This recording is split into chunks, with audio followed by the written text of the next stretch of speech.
Today, we are talking about three best strategies that I use inside my advanced conversational hypnosis sessions to really help my clients to reduce the wall of resistance that they have consciously and unconsciously. So, the very, very first thing is always be curious.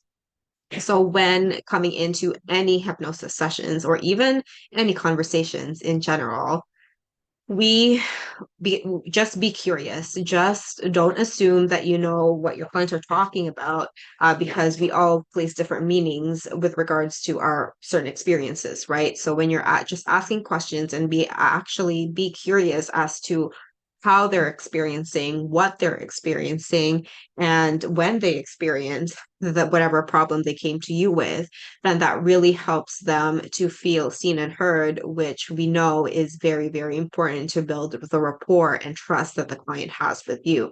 And when you have that, then you're able to help them with their breakthroughs faster. So just be curious, leave any assumptions or biases that you have with regards to the person, to the problem, to the mind out the window inside your sessions. And trust me, it is definitely going to very much help your client breakthroughs. My clients open up to me within like 5 minutes of conversational hypnosis sessions, which is pretty fantastic to witness. And the second is to meet a client where they're at. When you are or if you have you are someone who is traditionally trained in hypnosis, then you were probably taught techniques, right? Techniques for relaxation, for rapid inductions, for deepeners, for regressions, for inner child, for parts work, for any type of dialoguing with whoever has hurt the person, right? Now, while those techniques can be very powerful, what it does is sometimes it puts a client in a box and assuming that that method would work for them. Some clients are not going to like their inner child. Some clients cannot visualize the stairs going down. Some clients do not want to go back to specific memories consciously or unconsciously.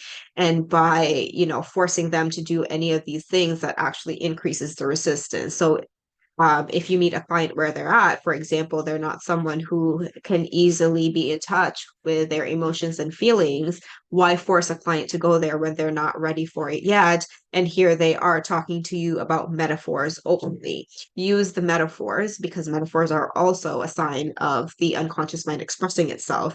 So instead of forcing a client to your technique, meet a client as to the unconscious moments that they give you. So instead of going through feelings and your clients are in front of you talking about metaphors, jump on the metaphors. That really has helped me to speed up my client breakthroughs. It's a lot more fun because they're more engaged because it's how they go into their unconscious moments and into trance. Just a better client experience for your clients. And the last tip, number three, is all about listening. Yes, listening. We all could use more of listening.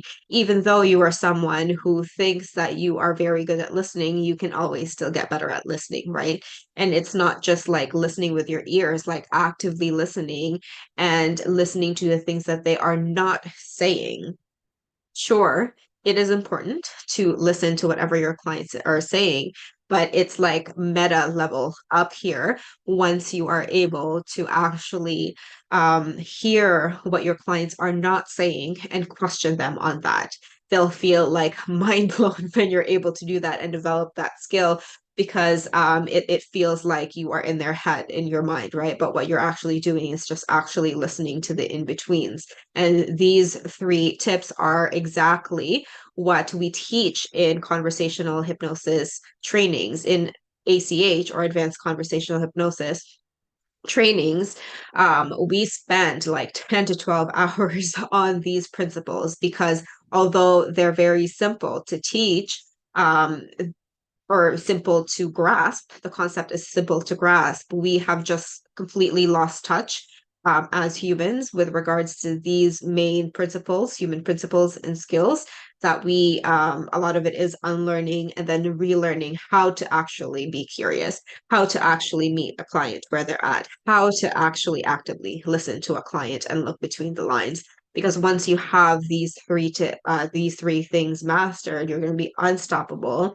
You are going to be able to help clients who were deemed not helpable by whoever, and you are going to get a lot of referrals and be known as that hypnotist and as that coach who actually delivers massive results, which is a big, amazing differentiating factor for you in this world where a lot more people are going into this field. It's good that a lot of people are going into this field, but being able to do all of this, being able to do this fast with high client satisfaction is going to be your best bet to be really successful in this business. And if you can work with any resistant client, then of course you're going to be known, right? Of course you're going to have, you're going to feel better about yourself too and feel significant.